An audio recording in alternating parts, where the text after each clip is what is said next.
That was an excellent presentation. Both of the presentations this morning have been amazing. It's an honor for me to introduce your next speaker, Mr. Lee Rhoads. He is the Chief Science Officer at the OMMA, where I have the pleasure and opportunity to work with and learn from him every day. I hope you will be able to learn as much from him in this short 30 minutes as possible, but he's always available. If you're local in Oklahoma, we at the OMMA are available to answer any questions that we can. Right now, a couple of the big projects Lee is working on that I want to highlight for everyone. He's overseeing the building and implementation of Oklahoma's first state-run quality assurance lab for cannabis products. He's also advising on a daily basis on policy making on the state and federal level when it comes to cannabis and hemp-derived cannabinoids. There's a lot to say about Lee, but I don't want to cut into his time, so I'm just going to turn it over to him so he can start his presentation. Well, thank you, Andrea, for that introduction. I appreciate the opportunity to come here and tell you a little bit about what we do in my area at the Oklahoma Medical Marijuana Authority. Please bear with me. The farther away from a microscope I get, the farther away I am from my comfort zone. So hopefully this will be beneficial to you. I'm going to go through fairly rapidly some slides that are about OMA in general, but they all impinge upon my particular area with the laboratory. I'm going to highlight that as we go through these. We have a number of general license types, patient licenses, which are relatively inexpensive, particularly compared with other states in the United States.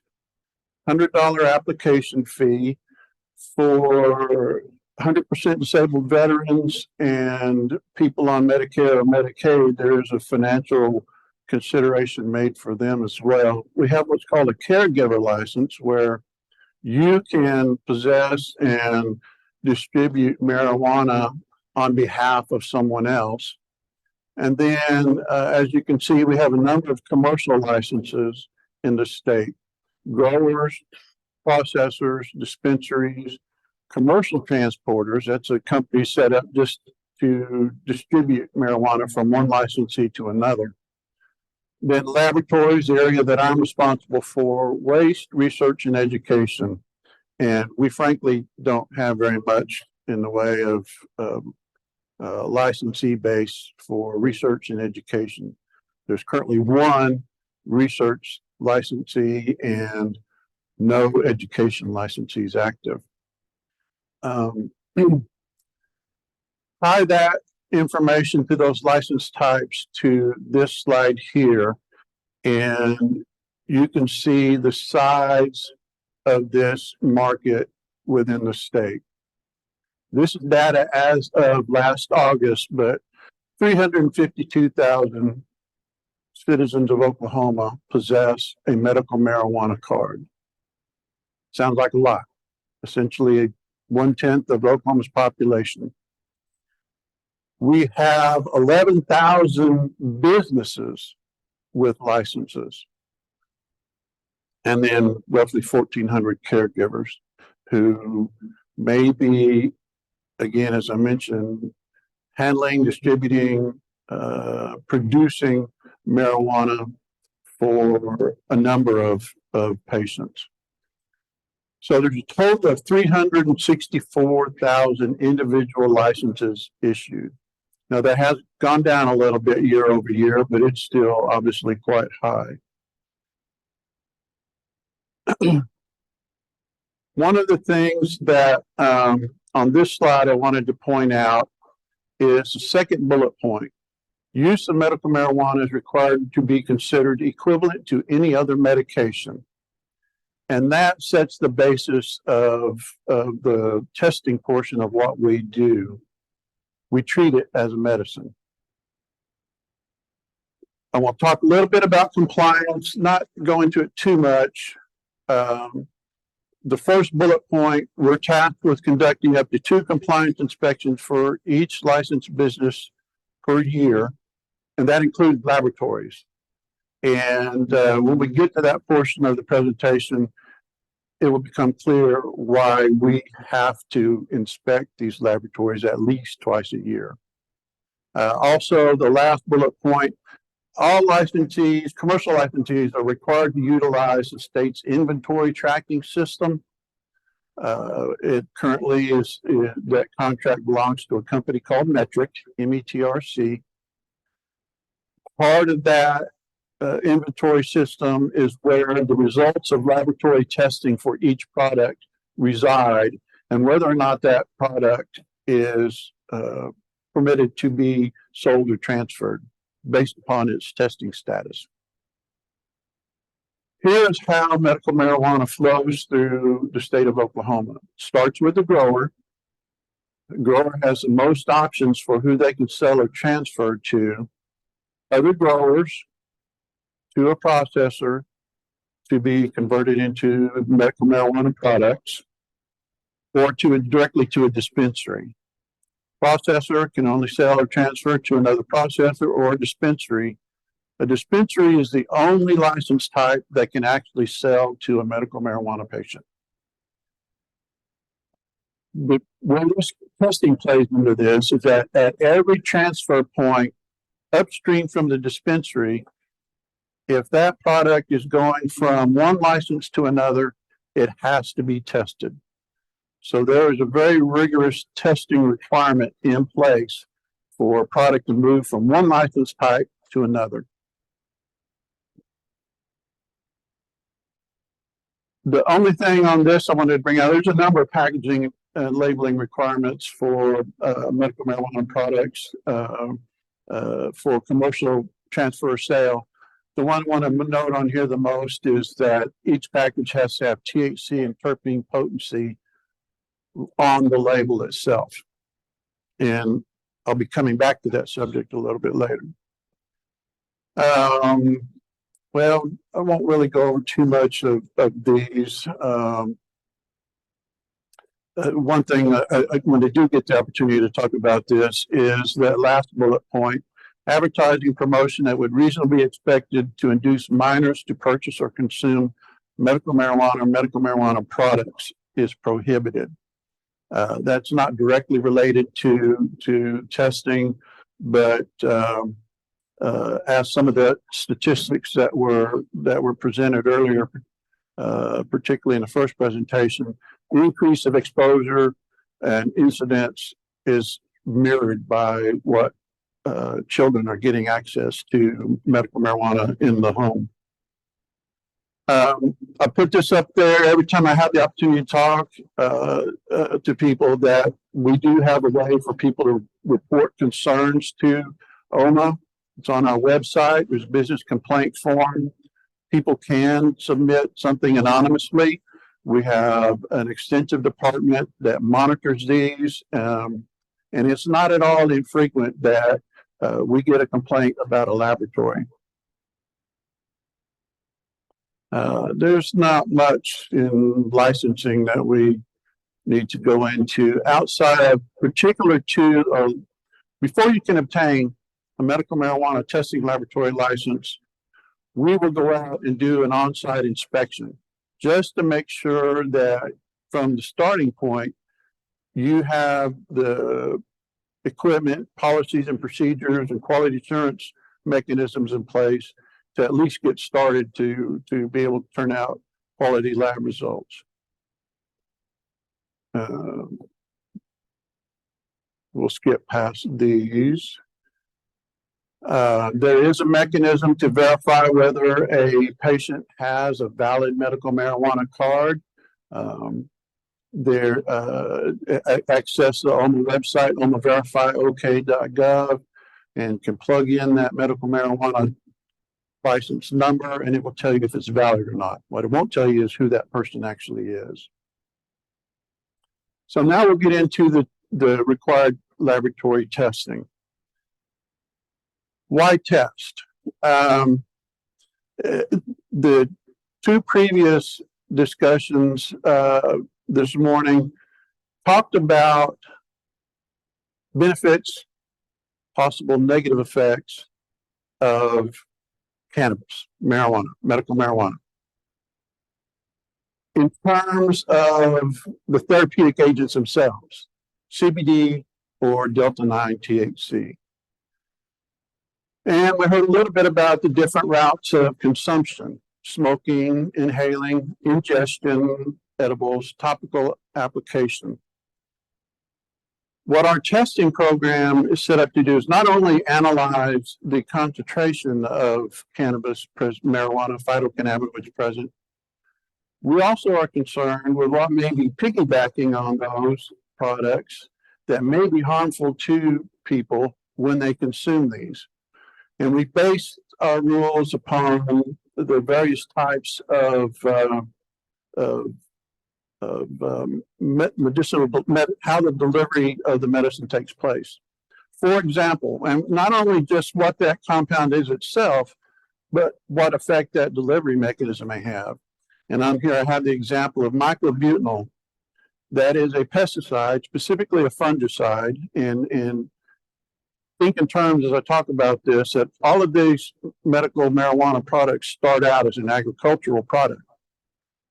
So that's used on many products, and there are allowable tolerances for it used in foodstuffs, vegetables that we all consume now. But as was reported earlier, by far and away, the most prevalent way that medical marijuana is consumed is by smoking.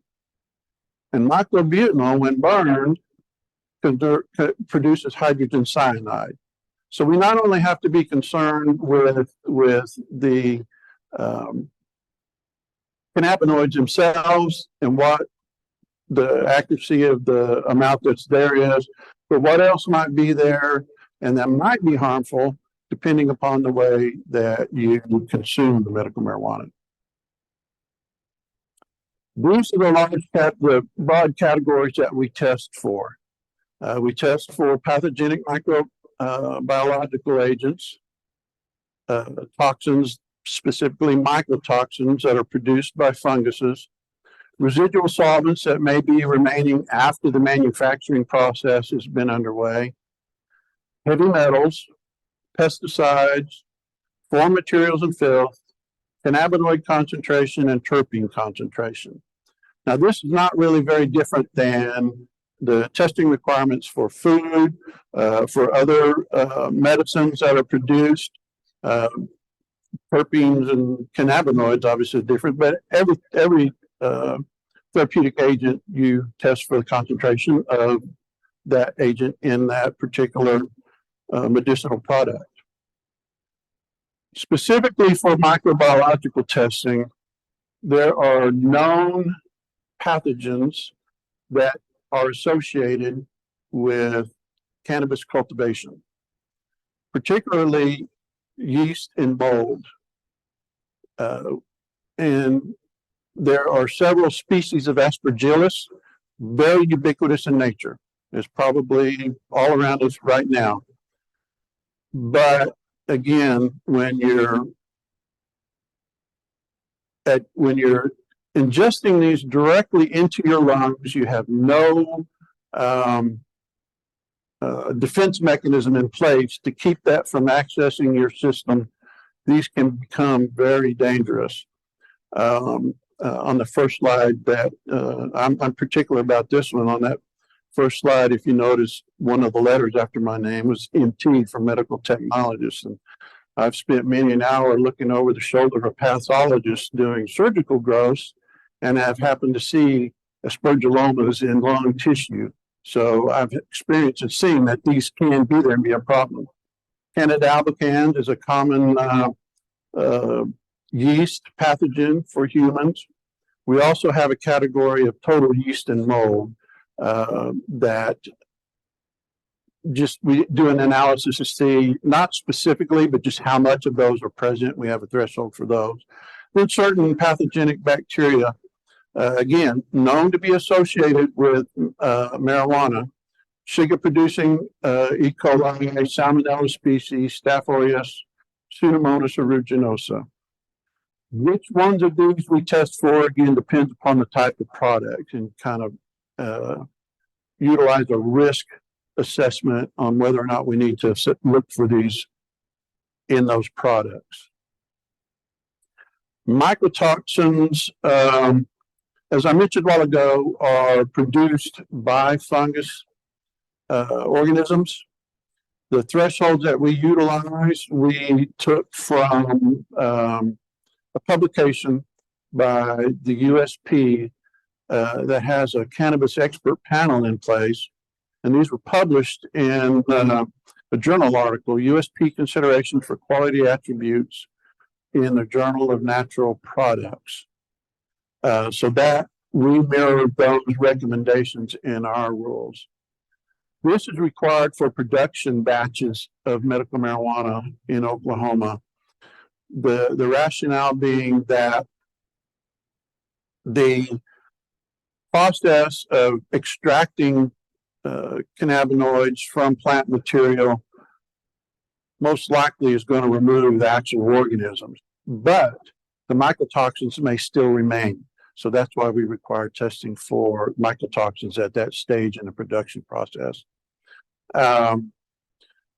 Batches that fail mycotoxin cannot be remediated.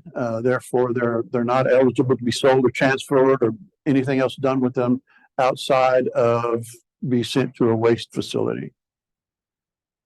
Residual solvents. The predominant way that THC is extracted from the plant material is through a solvent extraction. And since it's an organic extraction, organic solvents are the ones that are used. These are the ones up here that we test for, because these are the ones commonly used in the extraction process. Predominantly, butane is the one that is used the most. You will even see products that are identified as what BHO, butane hash oil. The acceptable limits are taken from the FDA guidance document Q3C, which applies to medicinal products. And this particular testing category can be remediated. Somebody sends a sample to the laboratory, they detect above our threshold for one of these, that particular sample fails testing, the licensee can then reprocess it to remove whatever's residually there, resubmit that for testing, and if it's okay, then it can move on down the chain. Heavy metals, we test for the big four heavy metals, what are known as the big four heavy metals: lead, cadmium, arsenic, and mercury. Our limits, again, are based upon published documentation, in this case, the USP 40-NF3 drug substance and excipients levels. And the acceptable limits vary, taken from that document, whether the product is ingested orally, put on topically, or inhaled. This is a particular issue for cannabis, in that cannabis, and in this sense I'm talking about marijuana and hemp, is a known accumulator of heavy metals. And in fact, hemp is being used to clean up Superfund sites now. It is that efficient at removing heavy metals from its environment. So that is why these are required testing. Products cannot be remediated if heavy metals are detected. Pesticides, again, getting back to this marijuana starch is an agricultural product.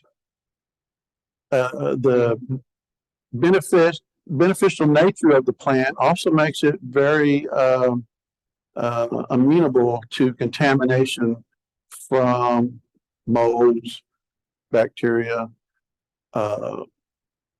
small organisms, mites, insects, that kind of thing. So the farmer uses agents to minimize that.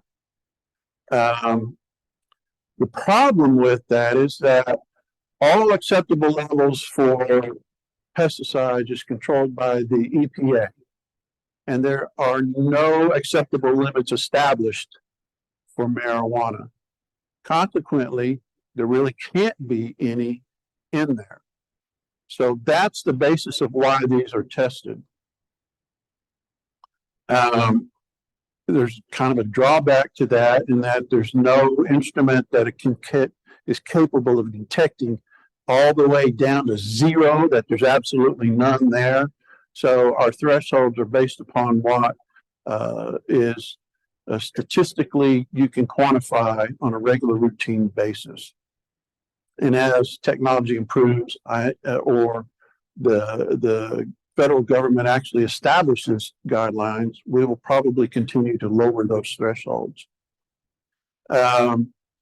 Another problem, and this really exists with all of the contaminants that we look for in plant material, but it's especially a problem with pesticides, which is why we require pesticide testing throughout the production chain, all the way down to the final product.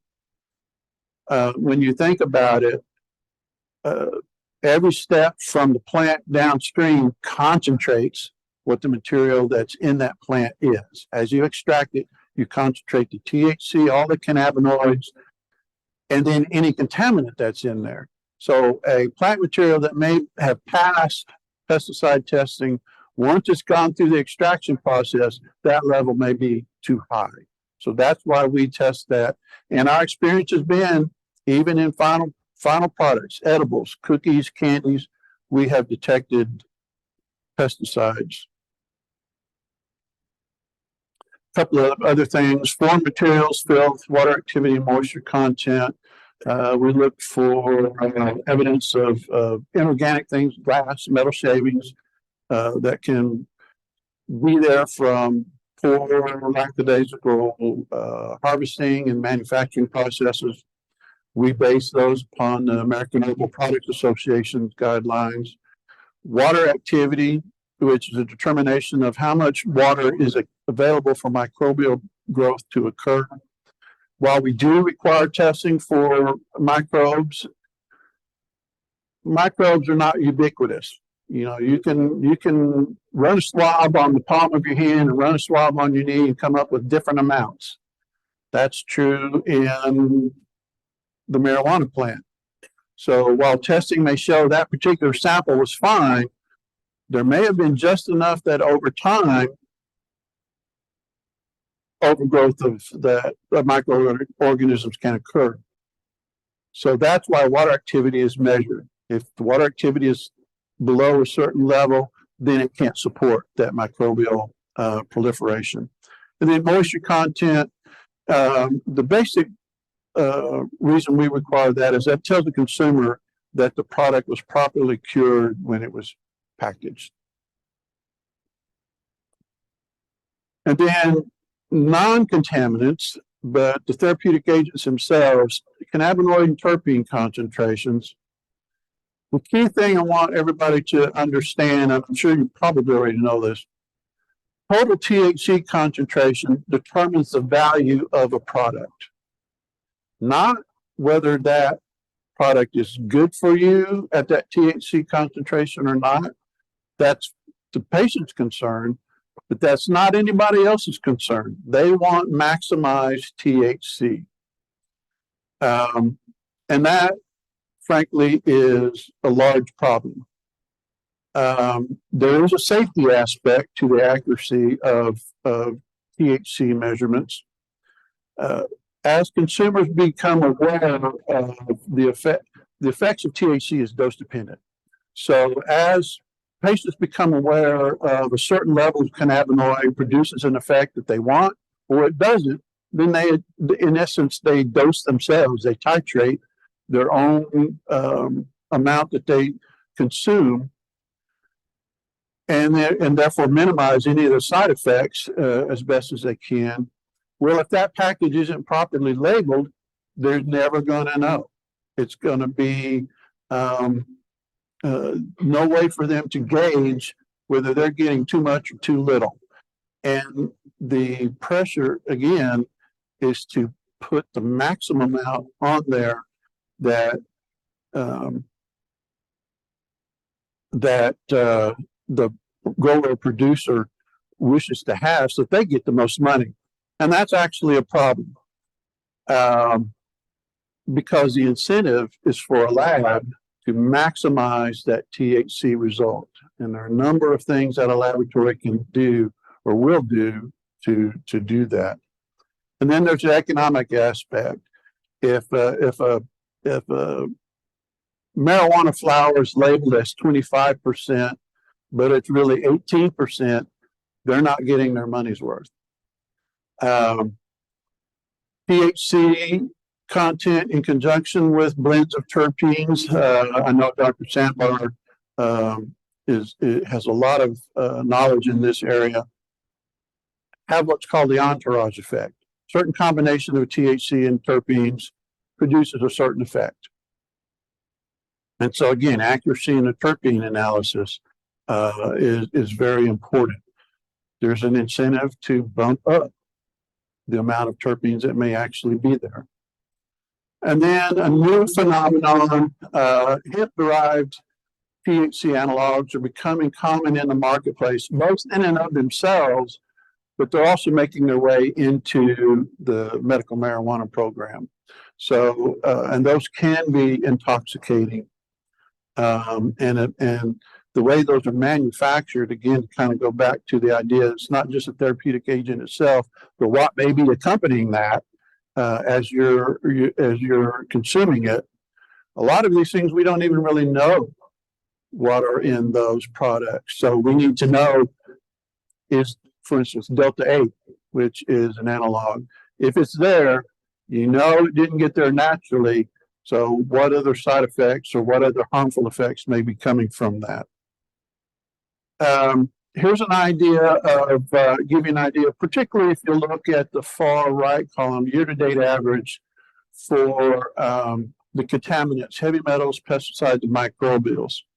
These are the failure rates. And as you can see, they fail not all that frequently. So you can feel pretty good about the quality of the product that's going out there. Microbials fail by far and away the most. Oklahoma is in line with the other states that have marijuana programs and test for these things. So we're seeing a commonality there. So that's kind of reassuring to know that we're not too high or too low. Oh my goodness. Well, then I'm going to talk real fast. Here's an idea of what the marijuana concentration averages are that we see in Oklahoma now. This is flower, not marijuana products. And as you can see, the vast majority is between 15% and 30%. We investigate any of those that are above 35% because that just is not reasonable. And we have uncovered issues in the reporting of those in the past. There are a number of issues, and this is probably what I should spend most of the time talking about. And Oklahoma's not unique.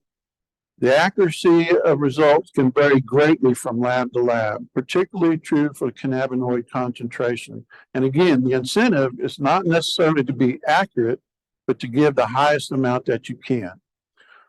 There is a lack of standard or even consensus methodology. This whole field of testing cannabis is still relatively new.